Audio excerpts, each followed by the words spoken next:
Assalamualaikum warahmatullahi wabarakatuh.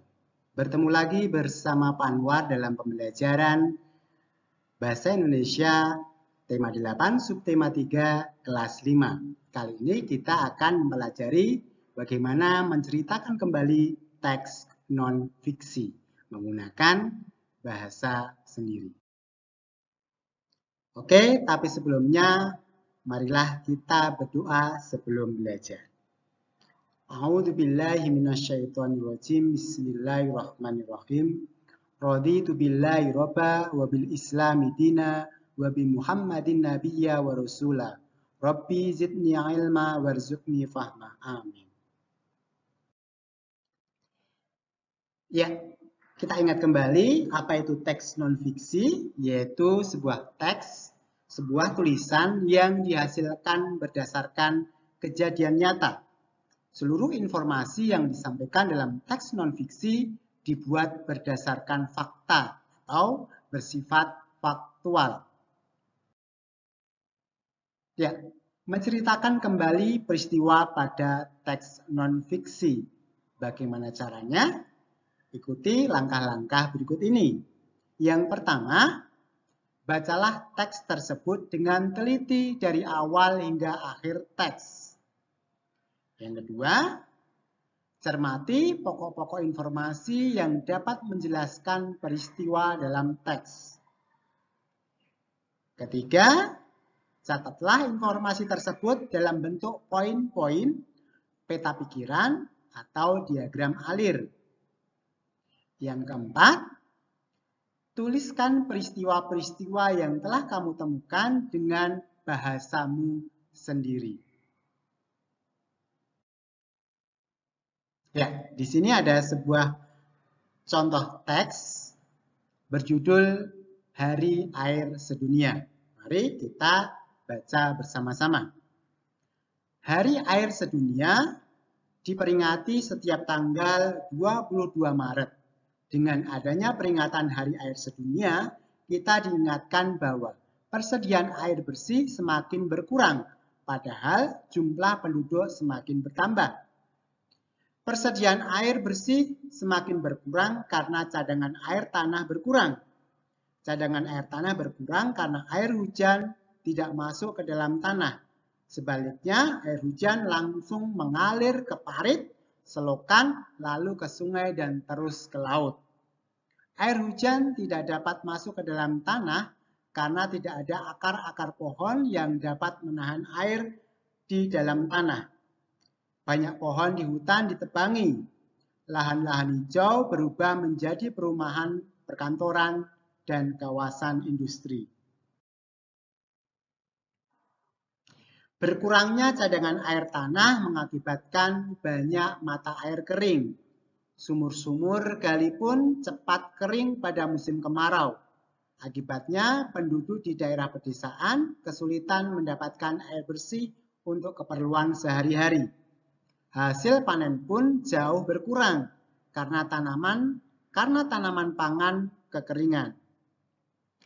Ada beberapa tindakan yang dapat kita lakukan untuk ikut membantu mengurangi krisis air bersih sebagai berikut. Pertama, menghemat penggunaan air.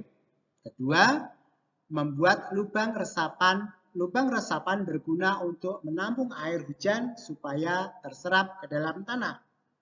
Ketiga, menanam pohon supaya akar-akar pohon dapat menahan air di dalam tanah. Oke, dari teks non-fiksi tadi kita cari poin-poinnya. Ya, poin-poin informasi dari teks tadi adalah yang pertama, peringatan Hari Air Sedunia mengingatkan kita atas persediaan air yang semakin berkurang. Poin kedua, persediaan air bersih berkurang karena cadangan air tanah berkurang. Poin ketiga, cadangan air tanah berkurang karena air hujan tidak terserap ke dalam tanah.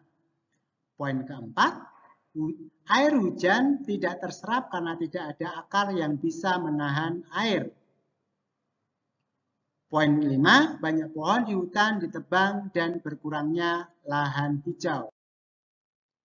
Poin 6, Berkurangnya cadangan air mengakibatkan mata air kering sehingga penduduk kesulitan air bersih.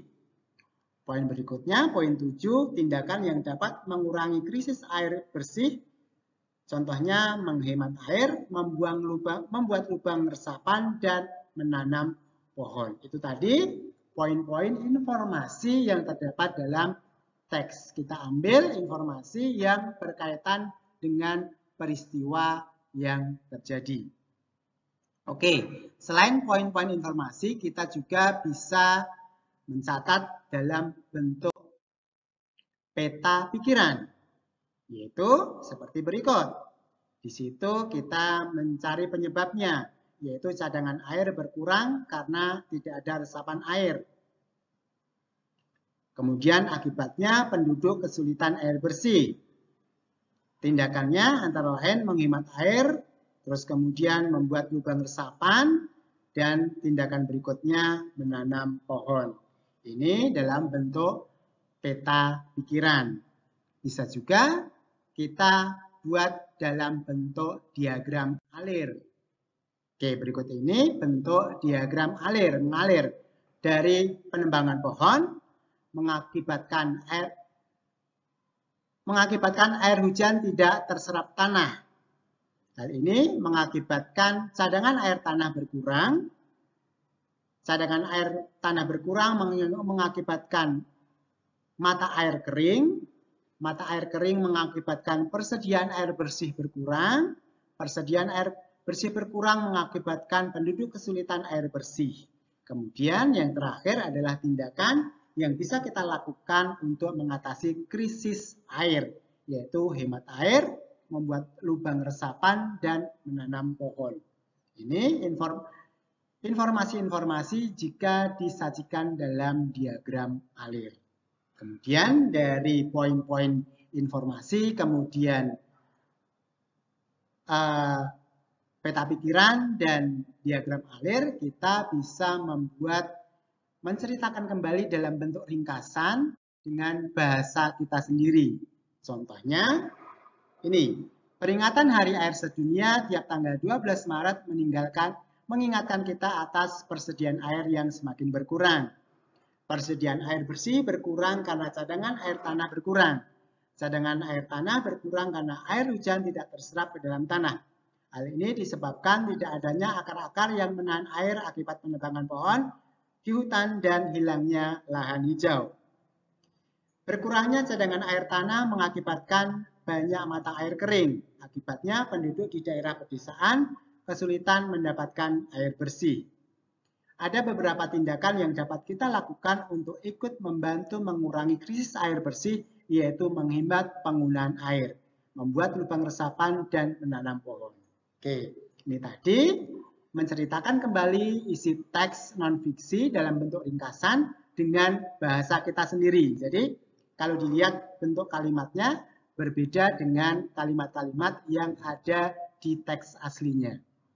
Oke, kalian tentu saja bisa mencoba dengan teks-teks yang lain. Oke, alhamdulillahirrahmanirrahim, kita akhiri pembelajaran kali ini. Terima kasih, semoga bermanfaat.